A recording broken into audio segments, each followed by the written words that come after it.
Simon Told Helen wins a half length. Zach Benelli second. Welcome to Greyhound Gossip. Peaky Blinders start cheering for Tommy Shelby wins the WA Sprint Championship final. Featuring Peter O'Neil and Leia Ernest. Mozza moves up to Mermaid Manelli. Fab's Gem 3 deep. Here comes Fab's Gem. Hard Style Rico by 5 lengths to Simon Told Helen. Third Tommy Shelby. This segment is dedicated to the discussion and promotion of greyhound racing.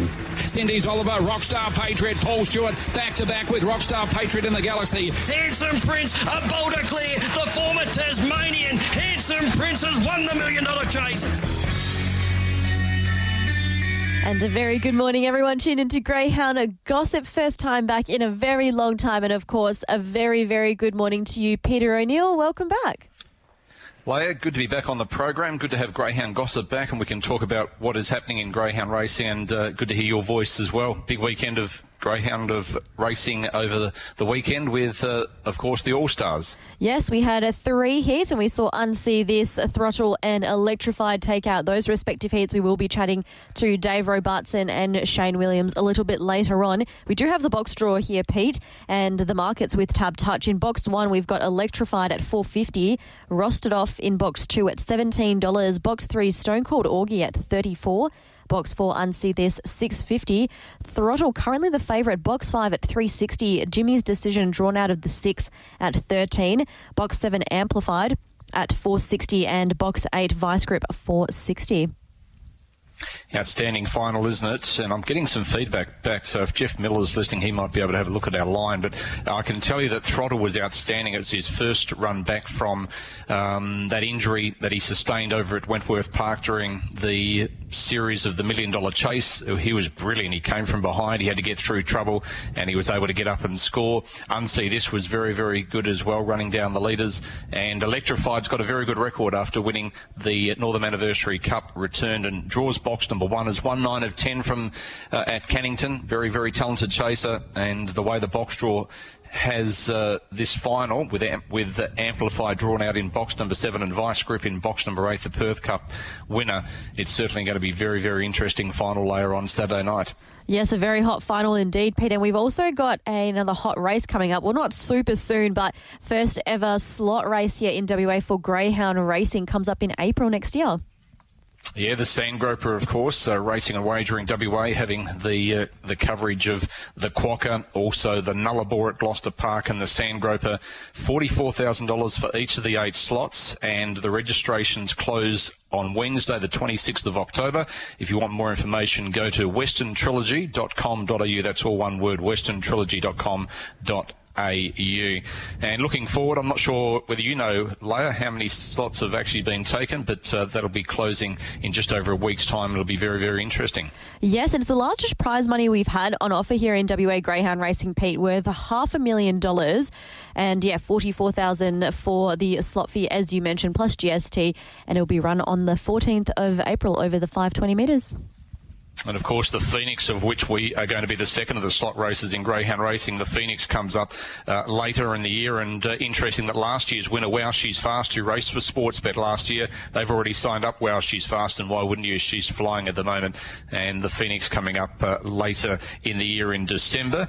Very happy birthday to our good friend and the great man David Short, who's celebrating his 31st birthday this morning, Leia. Yes, a very happy birthday to you, Shorty, if you're tuned in this morning. And well done to, I think it's a record, I could be corrected if I'm wrong, but the first time ever we've had 5 greyhounds that have actually received an invite for the Top Gun. And the 5 greyhounds are, I'm not sure whether they'll all accept, but Amplified, Momentum, Panama Pepper, Throttle and Vice Grip in the sprint. And then in the stayers, Mambo Manelli, who hasn't raced for a little while, Pilbara, who's flying, Zarbel, also racing in good form.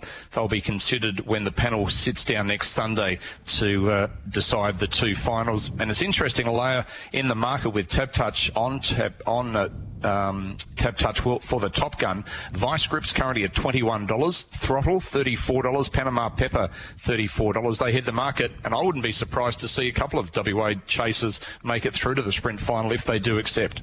Well, I think it'd be really worth for them to go over because our dogs right now in Pete are so strong.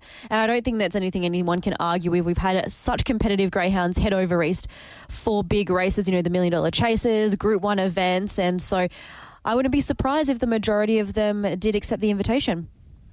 I hope they do, and that'll be decided when the panel sits down, of which I'm on next weekend. Just on the Top Gun, Jungle Juice, who pretty sure was a finalist last year in the Top Gun, he's been retired. Of course, he's closely related to Tommy Shelby, his mum Serena Flyhigh, and Tommy Shelby's mum, of course, making them half-brothers, Jungle Juice by Barsha Bale, and he had 44 starts for 25 wins, $655,000 in stake money. He won the Group 1 Paws of Thunder, and as I mentioned, the finalist in the Top Gun last year. So remarkable in the fact that he's had such a wonderful career. Let's get to Dave Robartson. He joins us, and what a wonderful return to the track on Saturday night of his wonderful chaser in Throttle. Dave, good morning. Morning, Pete. Morning, Leila. You must have been thrilled to see him return Throttle. What was the injury that he sustained over there in New South Wales? He just got galloped on the home turn as they turned for home, and the dog just put his foot on top of, looks like Throttle's, and he's just torn the webbing out between on the near side, between the two big toes on the back foot. So it just sort of left a big gap there. We had to operate on and stitched up, but it's come back. He's pulled up good with it, I think, so fingers crossed. It was a remarkable win on Saturday night to come from behind. He had to overcome some trouble, and he was still the quickest qualifier. Yeah, I was a bit worried because he hadn't been out of the boxes for a month, and I knew he was a bit above himself, but his couple of trials I had leading up to that were good, so I was sort of confident. He had to keep out of trouble. That was the main thing, right? Dave, he's come up with box 5 in the final, and he's currently the favourite with Tab Touch. What are your thoughts on this draw? Well, as you know, he just needs a bit of luck. Doggy's got a lot of ability, needs some luck. I would have been happy if Steve's other dog had drawn inside me, not outside me, but we'll just see it play it by ear. The dog's well, and he comes out. If he comes out somewhere near him, he's got to have some chance. Did he pull up? It's a very good field, isn't it? Oh, sorry, Pete, you go. Yeah, it's a good field. Yeah, absolutely. There's a strength from one end to the other. So he has to, as I said, he has to do everything right. Even if he doesn't lead, he has to be pretty close to the leaders and just keep out of trouble. And Dave, did he pull up okay after the heats on the weekend? Pulled up real good, yeah. Very happy with himself. And I put him out in the paddock this morning, bounce around, and like he's on top of his game. So it's a good sign. I'm sure he'll feel a bit fitter after that run the other night. A couple of weeks after the final on Saturday night, Dave, we have the final of the Top Gun. Will you be accepting the invitation for the panel to have a look at putting him in? Yeah, we got to a 20th, so we sort of have the family discussions at the minute as to which way to go with him, and because I'll have to go and give him a look at the track. He hasn't been there, and you don't really want to be going to the meadows without a look, I don't believe. He's an outstanding chaser. Is he likely to stay, if you did go to the Top Gun, is he likely to stay over there, or would you head back there for the Melbourne Cup and maybe even the Phoenix? Yeah, well, that's what we're going to be talking about now. Even though we've discussed everything else, we really needed to get through Saturday night just to make sure he was back and competitive, and he's proved that to us. So now it's just a matter of making up our mind and see if we can make some arrangements as to when we can fly over and have a look at the track after Saturday and go from there. And Leia and I were also mentioning the sand groper. The slot applications close next week. Is it something that you and the family have discussed on whether you'd buy a slot for yourself, considering you've got such a good, talented chaser, or would you be happy to try and get to negotiate with someone that purchased a slot? Well, that, once again, is something we've talked about. But I think everything's sort of just put on the burner until after Saturday night. Judge came over this morning. We've been chatting about it.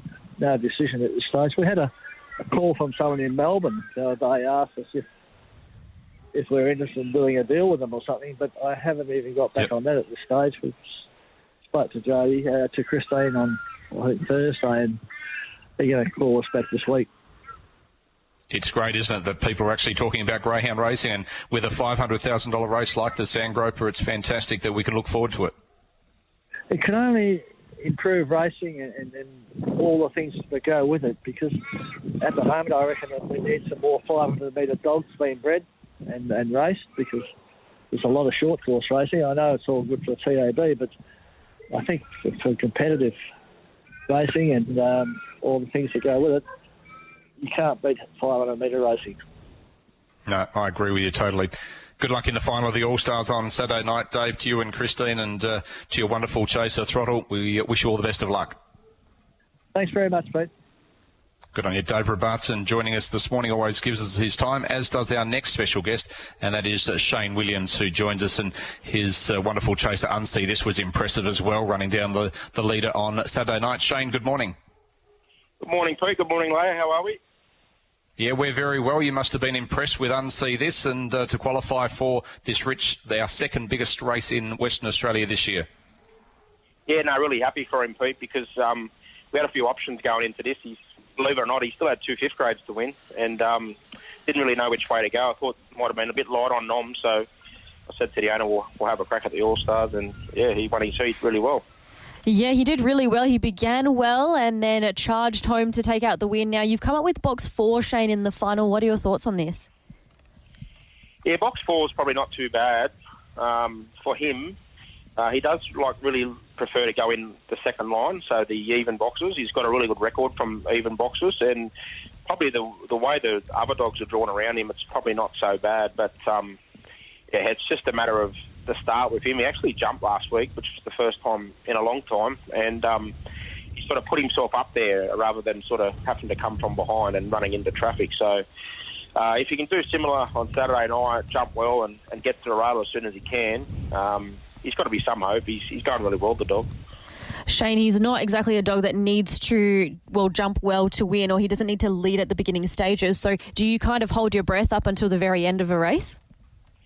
Yeah, absolutely. He went to Brisbane this time last year, and he come back with a bad wrist injury, and it's been a nightmare, to be honest. We've had to sort of manage him and lighten off his work at home, and I'm not sure if that's got something to do with his beginning, because he used to actually be a really good beginner back in the early days, but yeah, he doesn't seem to come out anymore. His mid-race pace is his asset these days.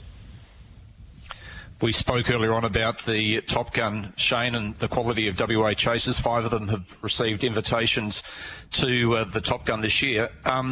This is a really strong field, isn't it, for a Group 2? Vice Grip, the Perth Cup winner, drawn out wide. Electrified's only been beaten once at Cannington in 10 starts, and Throttle's flying.